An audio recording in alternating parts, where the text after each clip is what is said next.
Bem-vindo ao Conversando com o GO, um podcast da Sociedade de Obstetrícia e Ginecologia do Paraná. Aqui você ficará por dentro das atualizações científicas da SOGIPA.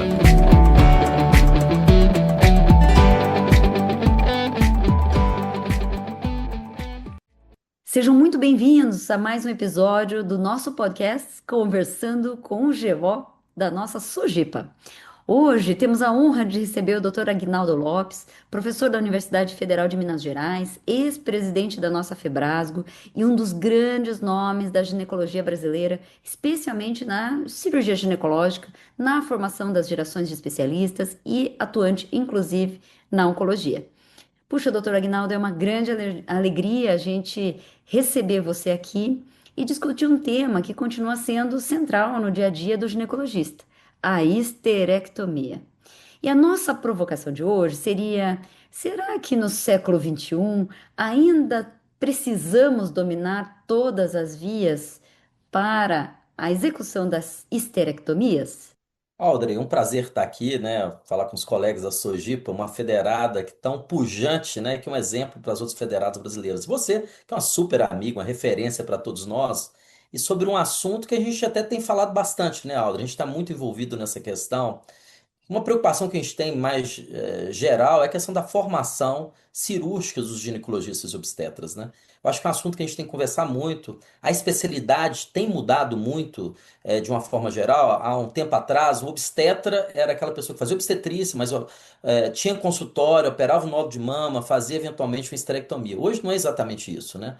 A maior parte dos obstetras tem uma dedicação maior à obstetrícia, fazem ultrassom. E às vezes vão fazer uma esterectomia numa situação de emergência, uma ou duas por ano, né, nas hemorragias periparto. E esterectomia é o dia a dia do ginecologista, né?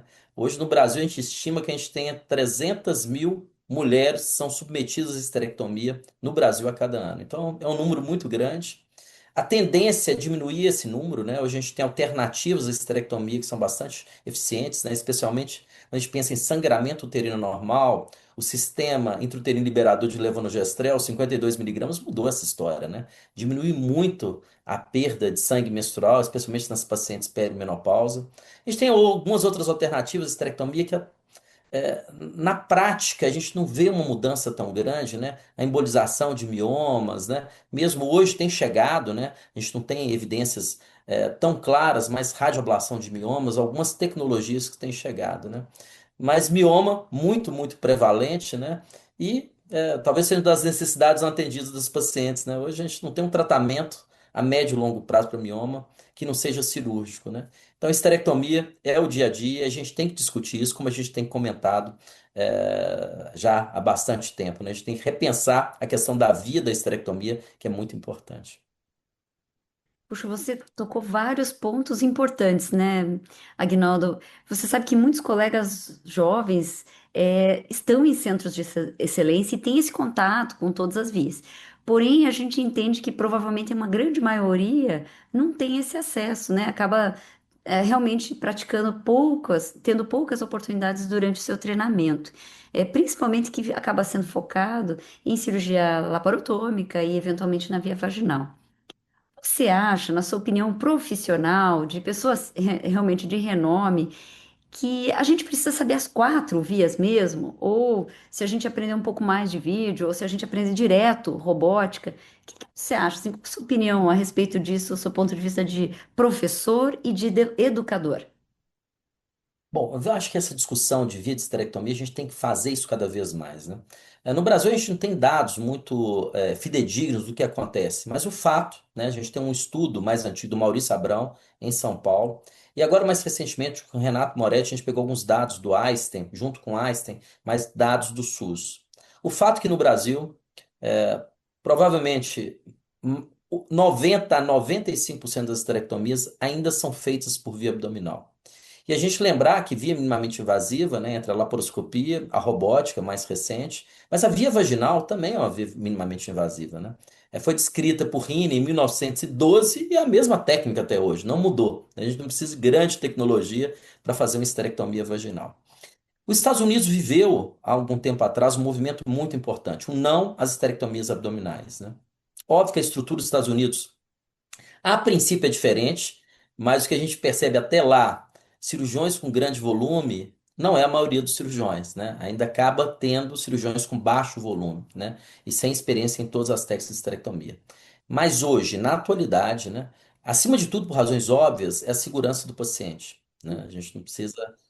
Então, mais uma vez, treinamento, capacitação faz toda a diferença para um cirurgião ginecológico dominar as vias de esterectomia. E eu acho que um bom cirurgião vai dominar todas as vias, sabe? Isso faz muita diferença. Adequar, né, a via à paciente, né? São algumas pacientes até hoje, às vezes a gente imagina, né? Não é tão comum, mas a esterectomia abdominal pode ser bem indicada, né? Mas grande parte delas, né, a esterectomia minimamente invasiva faz muita diferença, né? Do que se refere à morbidade, né, de complicações intra e pós-operatórias, mais especificamente o retorno das atividades, né? Então, hoje, eu acho que a esterectomia abdominal ter essa taxa tão grande no Brasil, realmente é algo que a gente tem que discutir muito, né? Não é simples, né? Eu vejo os programas de residência, né? O treinamento cirúrgico é algo que a gente não tem exatamente o que nós tínhamos no passado em relação ao treinamento cirúrgico. São poucos, centros de referência. E a gente sabe algumas limitações da via minimamente invasiva. Quando a gente pensa em laparoscopia robótica, né? Custo, equipamentos adequados, equipe adequada. Mas mesmo a esterectomia vaginal, hoje a gente percebe que tem diminuído muito. O Brasil foi bastante interessante. Tem algumas pessoas, né, do sul, aí o Otacílio Figueiredo Neto, né, ele trouxe com Kovac na época, foi um grande divulgador da esterectomia vaginal no Brasil. Experiência muito grande de esterectomia vaginal, padronizou técnica de esterectomia vaginal, que a gente percebe resultados muito interessantes, né? Mas tem limitações essa via, né? Na verdade, a esterectomia vaginal ainda é considerada uma via minimamente invasiva. A própria, o American College of Obstetrics and Gynecology, a ICOG e a AGL, em algum momento, um tempo atrás, isso está sendo revisto, né? Que era a via preferencial, mas ela só se presta, né? Aquela paciente tem uma boa amplitude vaginal, uma boa mobilidade uterina, né? E que não tenha doença extrauterina, né? Eu acho que isso é uma das limitações em relação à esterectomia vaginal. Mas é uma técnica muito interessante. A gente teve uma experiência grande logo depois do Otacílio. A gente tinha um grupo aqui em Belo Horizonte com o Sérgio Triginelli. A gente viajou o Brasil inteiro fazendo esterectomias vaginais, né? E você vê que hoje a grande questão é treinamento. Os Estados Unidos vivem isso também. O que diferenciou o ginecologista do cirurgião, ginecologista e obstetra cirurgião, não foi a obstetrícia. Na verdade, os cirurgiões até faziam cesariana, parto qualquer um, quando não tem nenhuma complicação, qualquer um faz, né? Mas foi a via vaginal, né? O ginecologista foi muito mais para a via vaginal e os cirurgiões para a via abdominal e agora a questão da via minimamente invasiva. Então a gente tem que resgatar isso, a esterectomia vaginal ainda tem, ela tem indicações muito precisas, é considerada uma via minimamente invasiva, né, com grandes vantagens, né? No Brasil, que às vezes até uma anestesia geral não seja uma realidade de todos os centros, né? Equipamento de laparoscopia e muito mais robótica não é uma realidade para todos os centros, né? A gente tem que voltar a ensinar, né, e a treinar os nossos residentes, os nossos colegas em relação à esterectomia vaginal, que resolve grande parte dos casos, né?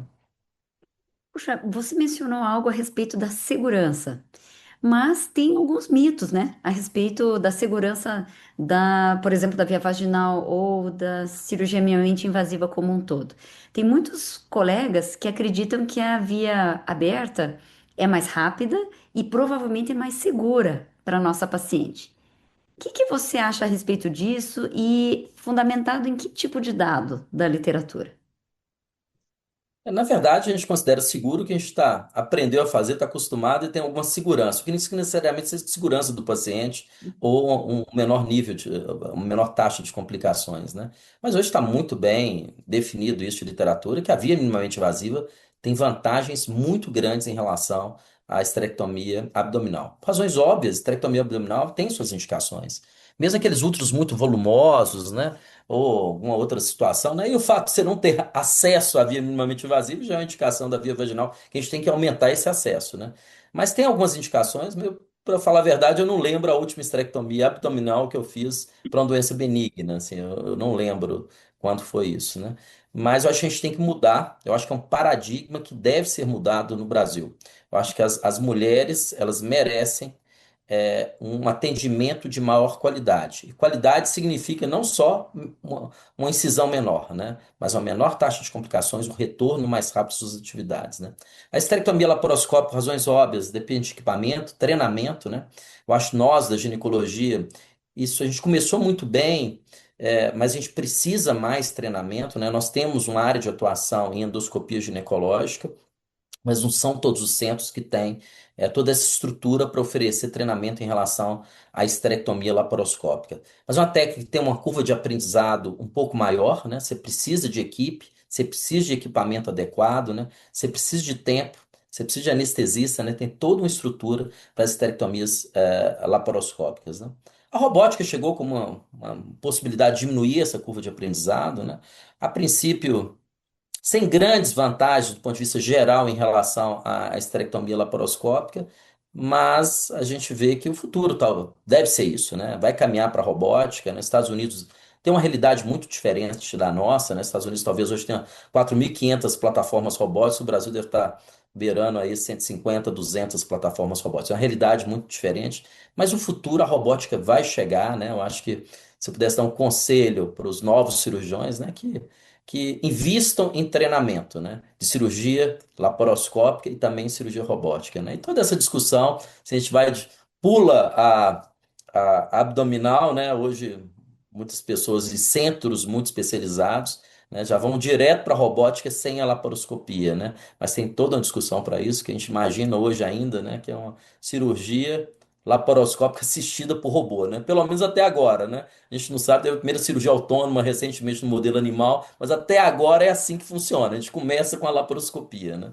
Então eu acho que esse treinamento faz muita diferença. Isso que eu comentei, eu acho que. E na verdade, as vias não são concorrentes. Esse é um ponto muito importante. Elas são complementares, né? Eu vou escolher a melhor via para aquela determinada paciente, né? A paciente, se você não tem acesso à via vaginal, esterectomia vai ser abdominal, né? Um útero muito grande, como comentei anteriormente, né? Tem algumas situações que vai ser dessa forma. Mas, por outro lado, a maior parte das pacientes, a gente sabe disso, né? Elas teriam indicação do via minimamente invasiva, e aí vem a questão do Brasil mais uma vez, né? A falta de estrutura, de treinamento para a gente oferecer laparoscopia robótica e retomar o treinamento de esterectomia vaginal. Faz muita diferença. É verdade, puxa vida, doutor Agnaldo. Eu acho que essa ideia de que a gente deve eventualmente até voltar às origens, né? E investir em educação continuada é algo que pode ser, vamos dizer assim, talvez a grande mensagem de hoje, né? E para isso, nós, em parceria junto com a Sojipa, nós criamos um curso intensivo, né, sobre esterectomias nas 4 vias. E você quer comentar um pouquinho a respeito disso, de como que foi a ideia desse curso, por quê e qual é o público que a gente gostaria de atingir? Na verdade, o problema está aí, né? E tudo que a gente comentou, a solução do problema, questão de equipamento, tudo isso é uma outra discussão, né? Mas a questão, especialmente de treinamento e capacitação, né? A gente sente que nem todos os programas de residência cumprem esse papel, né? Então, a possibilidade de um curso, né? Vocês têm uma estrutura muito boa aí, né? Com toda a expertise em relação a isso, né? Eu acho que vai fazer muita diferença, né? Para a gente capacitar, né? Os residentes, jovens ginecologistas, ou mesmo aqueles colegas que já têm muita experiência, que eles possam abrir um pouco a cabeça. O cirurgião não abre tanto isso, né? Quem está acostumado a fazer a mesma coisa, imagina que tem bons resultados, é muito difícil mudar, né? Mas eu convido que mude, né? Eu acho que assistir algumas questões, ver um pós-operatório em esterectomia abdominal versus uma minimamente invasiva é uma boa oportunidade de mudança, para ver que faz muita diferença, né? E a gente ficar, às vezes, em algumas situações, até constrangido de não indicar a via adequada para aquela paciente. Então, um curso como esse eu acho que faz muita diferença, né? Eu acho que é o propósito que a gente vive, né, Aldo? Você é uma pessoa tão envolvida em ensino, né?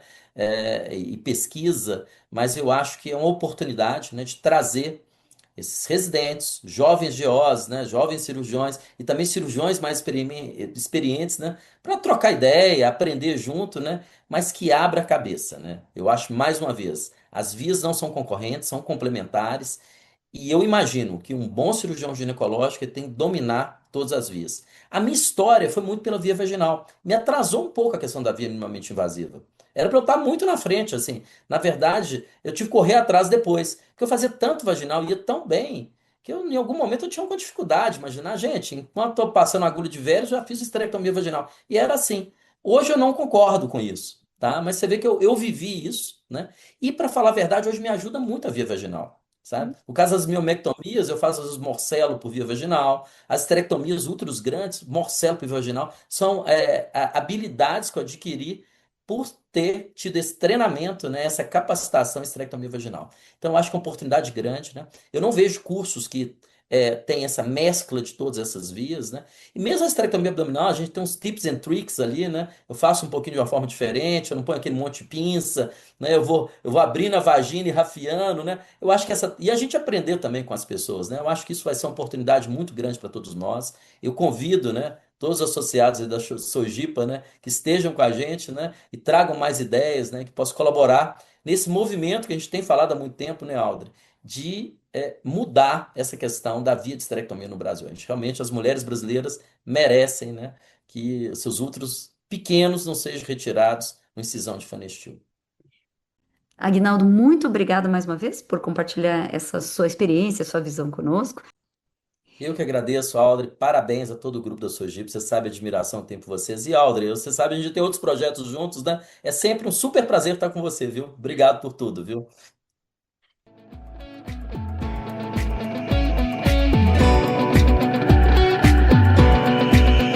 Podcast Sojipa. Estudos de casos e novidades da ginecologia e obstetrícia clínica apresentados por profissionais da área.